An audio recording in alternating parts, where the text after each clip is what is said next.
श्रीगणेशाय नमः। श्रीजानकीवल्लभो विजयते पञ्चमसोपान सुन्दरकाण्ड। शान्तं शाश्वतमप्रमेयमनघं निर्वाणशान्तिप्रदं ब्रह्मा शम्भुफणीन्द्रसेव्यमनिशं वेदान्तवेद्यं विभुम्। रामाख्यं जगदीश्वरं सुरगुरुं मायामनुष्यं हरिं वन्देऽहं करुणाकरं रघुवरं भूपालचूडामणिं। नान्या स्पृहा रघुपते हृदयस्मदीये सत्यं वदामि च भवानिखिलान्तरात्मा। भक्तिं प्रयच्छ रघुपुङ्गवनिर्भरां मे कामादिदोषरहितं कुरु मानसं च। अतुलितबलधामं हेमशैलाभदेहं धनुजवनकृशानुं ज्ञानिनामग्रगण्यं सकलगुणनिधानं वानराणामधीशं रघुपतिप्रियभक्तं वातजातं नमामि।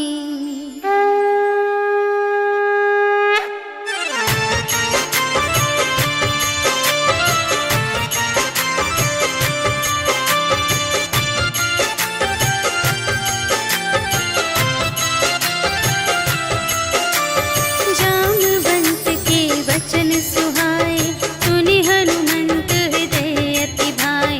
तब लगे मोहि परखेहु तुम भाई सही दुख कंद मूल फल खाए। जब लगे आवो सीतहि देखी होई ही काज मोहि हरस विशेषी।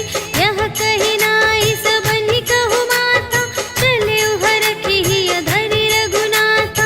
सिंधु तीर एक भूधर सुंदर कौतुक कूदि चढ़े उताऊ पर। बार बार रघुवीर संभारी करके उपवन तनय बल भारी।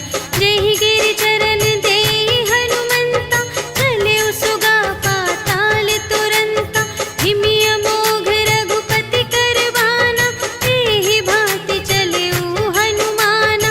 जल निधि रघुपति दूत बिचारी तै मैं नाक होहि श्रमहारी। हनुमान तेहि परसा कर पुनि कीन्ह प्रणाम। राम काज कीन्हे बिनु मोहि कहाँ विश्राम। सियावर राम जय जय राम मेरे प्रभु राम जय जय राम। जात पवन सुत देवन देखा जाने कहूँ बल बुद्धि विशेषा। सुरसा नाम अहिन कै माता पठैन्हि आई कही तेहि बाता। आज सुरन मोहि दीन आहारा सुनत बचन कह पवन कुमारा। राम काज करि फिर मैं आवो सीता कई सुधि प्रभु ही सुनावो। तब तब बदन बैठी हूँ आई सत्य कहूँ मोहि जान दे माई। कवने हूँ जतन देहि नहीं जाना ग्रस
चंचरीक मधुलोभा नाना तरु फल फूल सुहाए खग मृग वृंद देखी मन भाए शैल विशाल देखी एक आगे ताव पर धाये चढ़े उभय त्यागे उमा न कछु कपि कै अधिकाई प्रभु प्रताप जो कालहि खाए गिरि पर चढ़ी लंका ते ही देखी कही न जाए अति दुर्ग विशेषी अति उतंग जल निधि चहुपासा कनक कोट कर परम प्रकाशा कनक कोट विचित्र मणिकृत सुंदरायतना घना चहुहट्ट हट्ट सुभट्ट बीती चारुपुर बहुविधि बना गज बाजी खच्चर निकर पदचर रथ बरूथन ही को गने बहुरूप निसिचर झूठ अति बल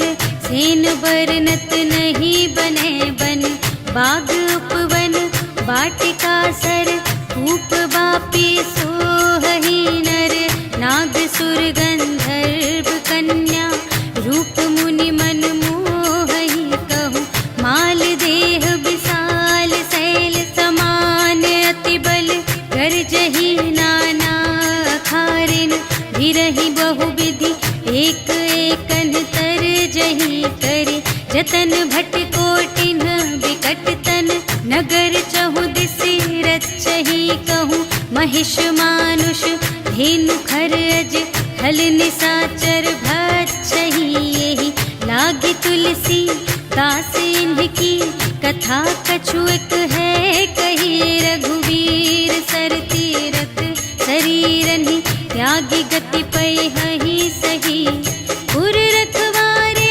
देखि बहु कपि मन कीन विचार अति लघु रूप धरो निसी नगर करो पैसार सियावर राम जय जय राम मेरे प्रभु राम जय जय राम मसक समान रूप कपि धरि लंक ही चले सुमिर नर हरि नाम लंकिनी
समझाए कि तुम हरिदासन मह कोई, मोरे हृदय प्रीति अति होय।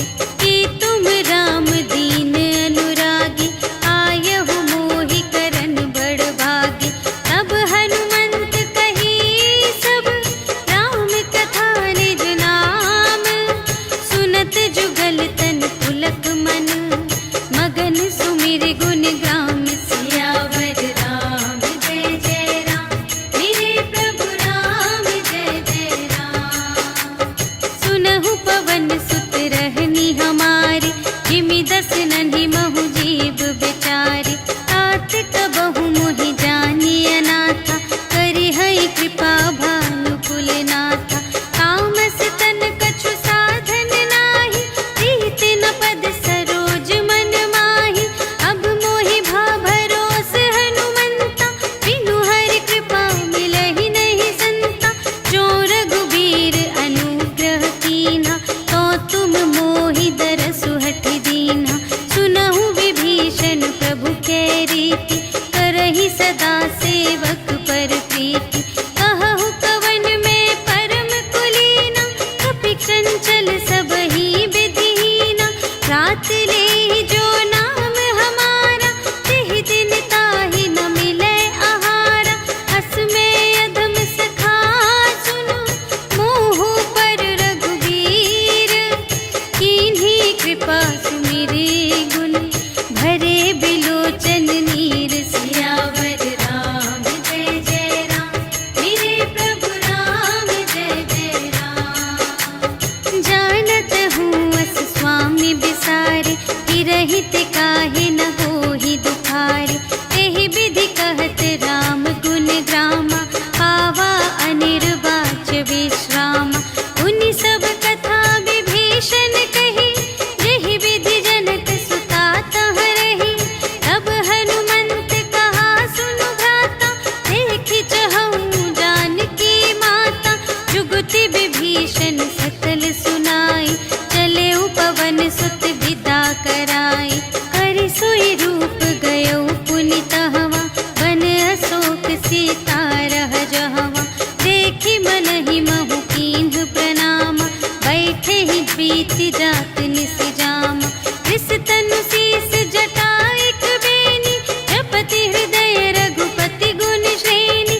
निज पद नयन दिए मन, राम पद कमल लीन। परम दुखी भा पवन सुत, देखि जानकी दीन। सियावर राम जय जय राम, मेरे प्रभु राम जय जय राम। तरु पल्लव महु रहा लुकाई, करई विचार करूँ का भाई। तेहि अवसर रावण तह आवा, संग नारी बहु किए बनावा।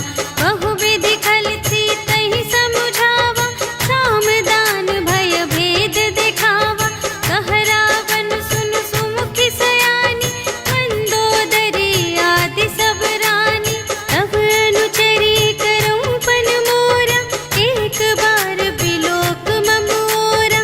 दिन धरि ओट कहति वैदेही, सुमिरि अवधपति परम स्नेही। सुनु दस मुख खद्योत प्रकाशा, कबहु के नलिनी करई विकासा। अस मन समुझु कहते जानकी, खल सुध नहीं रघुबीर बानिकी। सठ सूने हरियाने ही मोहि, अधम निलज्ज लाज नहीं तोहि। आपु ही सुनि खद्योत सम, राम ही भानु समान। परुष बचन सुनि काढ़िय से, बोला अति खिसियान। सियावर राम जय जय राम, मेरे प्रभु राम जय जय राम। सीता ते मम कृत अपमाना, कटिहउँ तव सिर कठिन कृपाना।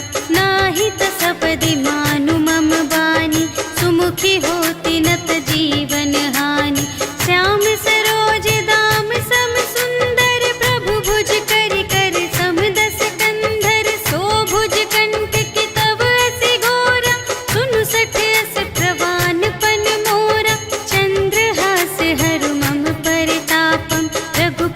विरह अनल संजातम, शीतल निशित बहसि बरधारा, कह सीता हरु मम दुख भारा।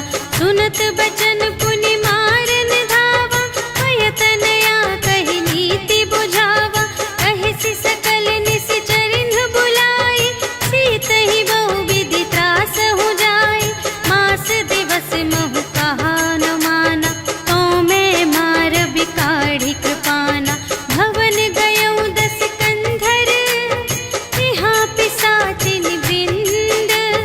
सीतहि त्रास दिखावही, धरहि रूप बहुमंद। सियावर राम जय जय राम, मेरे प्रभु राम जय जय राम। त्रिजटा नाम राक्षसी एका, रामचरण रति निपुण विवेका।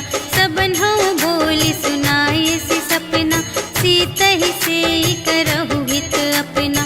सपने बानर लंका जारी, जातु धान सेना सब मारी। हर आरूढ़ नगन दस सीसा, मुंडित सिर खंडित भुज बीसा। एहि विधि सो दक्षिण दिस जाई, लंका मनहु विभीषण पाई। नगर फिरी रघुवीर दोहाई, तब प्रभु सीता बोली पठाई। यह सपना मैं कहूँ पुकारी, होई ही सत्य गए दिन चारि। तासु बचन सुनिते सब डरी, जनक सुता के चरणन ही परी। जहाँ तहाँ गई सकल तब, सीता कर मन सोच। मास दिवस बीते मोहि, मारे ही निशिचर पोछ। सियावर राम जय जय राम, मेरे प्रभु राम जय जय राम। त्रिजटासन बोली कर जोरी, मातु विपति संगिनी तै मोरी। तजो देह करु बेगी उपाय, दुसह बिरहु अब नहीं सही जाई। आने काठ रचु चिता बनाई, मातु अनल पुनि देहि लगाई। सत्य करहि मम प्रीति सयानी, सुनै कुशवन सूल समबानी। सुनत बचन पद गहि समझायसि, प्रभु प्रताप बल सुजसु सुनायसि। निसिन अनल मिल सुन सुकुमारी, अस कहि सो निज भवन से धारी। कह सीता विधि भा प्रतिकूला, मिलिहि न पावक मिटिहि न सूला। देखियत प्रगट गगन अंगारा, अवनि नावत एक अवतारा। पावक मय ससि स्रवत न आगे, मानहु मोहि जानि हथ भागी। सुनहि विनय मम विटप अशोका, सत्य नाम करु हरु मम शोका। नूतन किस लय अनल समाना, देहि अग्नि जन करहि निदाना। देखि परम बिरहा कुल सीता, सोछन कपिहि कल्प समबीता।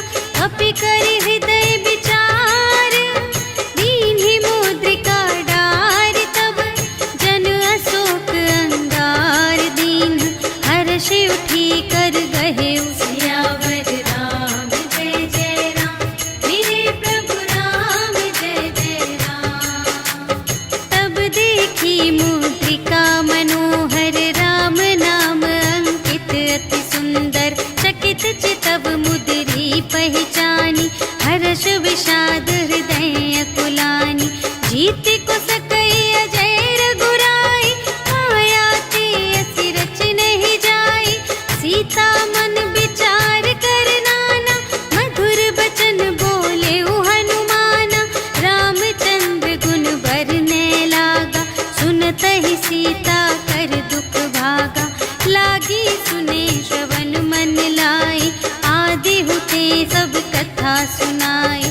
श्रवणामृत जेहि कथा सुनाई, कही सो प्रगट होत किन भाई। तब हनुमंत निकट चली गयो, फिर बैठी मन विस्मय भयो। रामदूत मैं मातु जानकी, सत्य शपथ करुणा निधान की। यह मुद्रिका मातु मैं आनी, दीन्हि राम तुम कह सहिदानी। नर बानर ही संग कहु के,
प्रेम राम के दूना। रघुपति कर संदेश अब सुनु जननी धर धीर।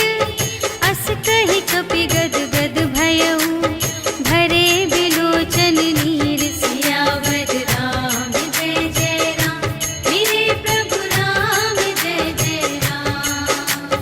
कहेउ राम वियोग तब सीता, मोकहु सकल भये विपरीता।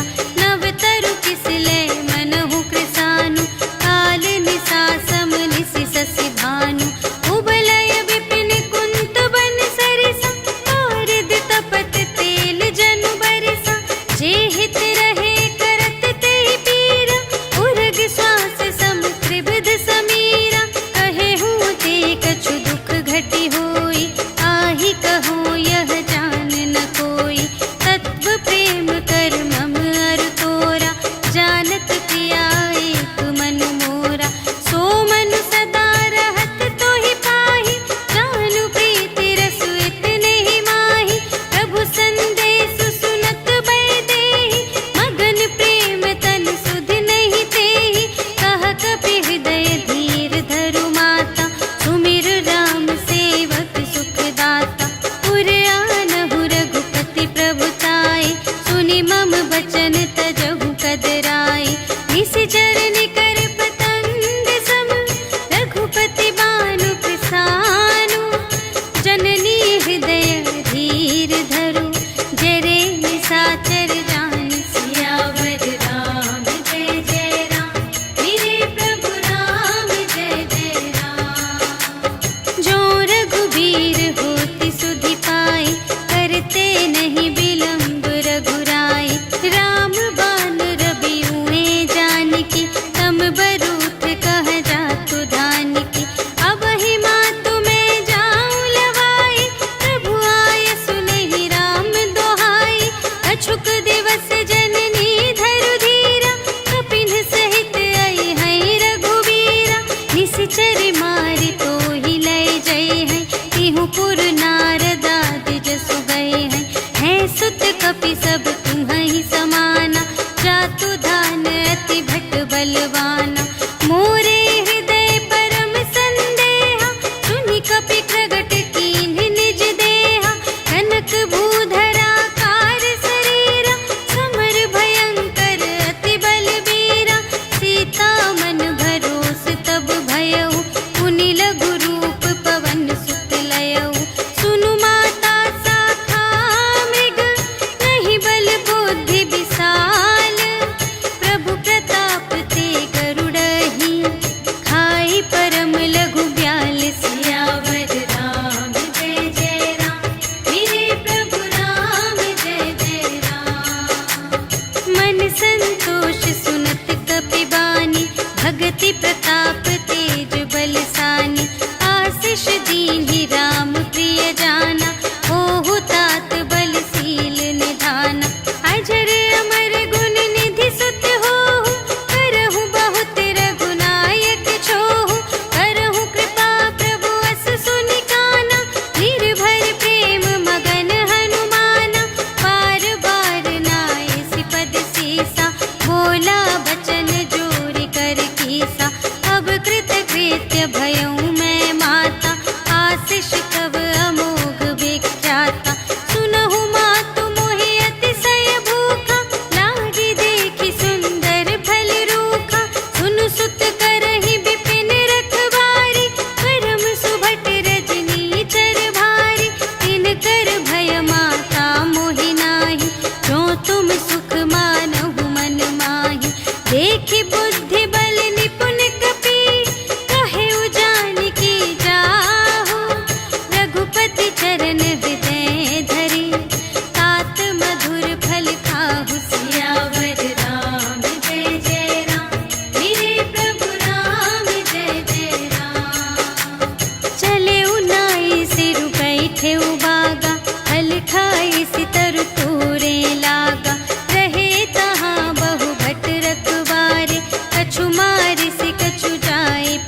न जाय प्रभंजन जाय।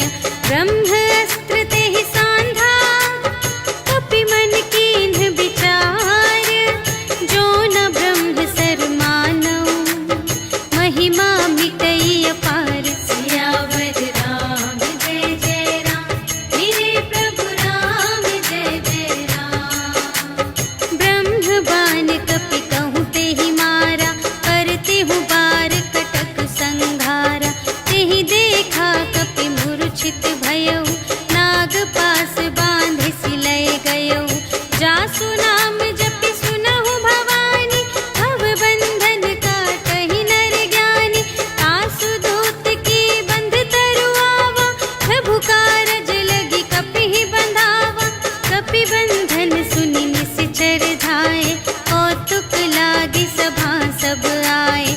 10 मुख सभा देखि कपि जाई, कहि न जाए कछु अति प्रभुताई। कर जोरे सुर दिसप बिनीता, त्रिकुटि बिलोकत सकल सभीता।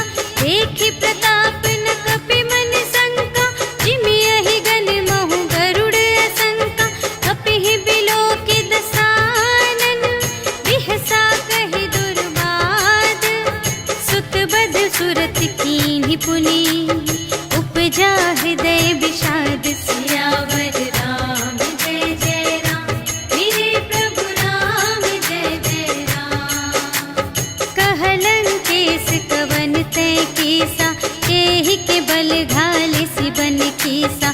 कीधौं श्रवण सुनेहि नहीं मोहि, देखौं अति असंत सठ तोहि। मारे निश्चर केहि अपराधा, कहु सठ तोहि न प्राण कई बाधा। सुनु रावण ब्रह्मांड निकाया, काई जासु बल बिरचति माया। जाके बल बिरंचि हरीसा, पालत सृजत हरत 10 सीसा। जा बल शीस धरत सहसानन, अंड कोश समेत गिरि कानन। धरई जो विविध देह सुर त्राता, तुमसे सठन सिखावनु दाता। हर को दंड कठिन जेहि भंजा, तेहि समेत नृप दल मद गंजा। हर दूषण त्रिशिरारु बाली, बधे सकल अतुलित बलशाली। जाके बल लवलेश ते, जितेहु चराचर झारे। आसु दूत में जा करी, हरियाणि प्रिय नारी। सियावर राम जय जय राम, मेरे प्रभु राम जय जय राम। जानऊ मैं तुम्हारी प्रभुताई, सहस बाहु सन परी लराई। समर बाली सन करि जसु पावा, सुनि कपि बचन बिहसि बिहरावा। आयउ फल प्रभु लागे भूखा, कपि सुभाव ते तोरेउ रोका। सबके देह परम प्रिय स्वामी, मारहि मोहि कुमारग गामी। जिन्ह मोहि मारा ते मैं मारे, एहि पर बांधेउ तनय तुम्हारे। मोहि न कछु बांधे कैलाजा, कीन्ह चहु निज प्रभु कर काजा। विनती करऊं जोर कर रावण, सुनहु मान तजि मोर सिखावन। देखहु तुम निज कुलहि बिचारी, धन तजि भजहु भगत भयहारी। जाके डर अति काल डेराए, जो सुर असुर चराचर खाए। आसो भय रुक बहु नहीं कीजे, मोरे कहे जान की दीजे। प्रणत पाल रघुनायक, करुणा सिंधु खरारे। गए शरण प्रभु राखी हैं, तब अपराध बिसार। सियावर राम जय जय राम, मेरे प्रभु राम जय जय राम। राम चरण पंकज उर धरहु, लंका चल राज तुम करहु। ऋषि पुलस्त्य जसु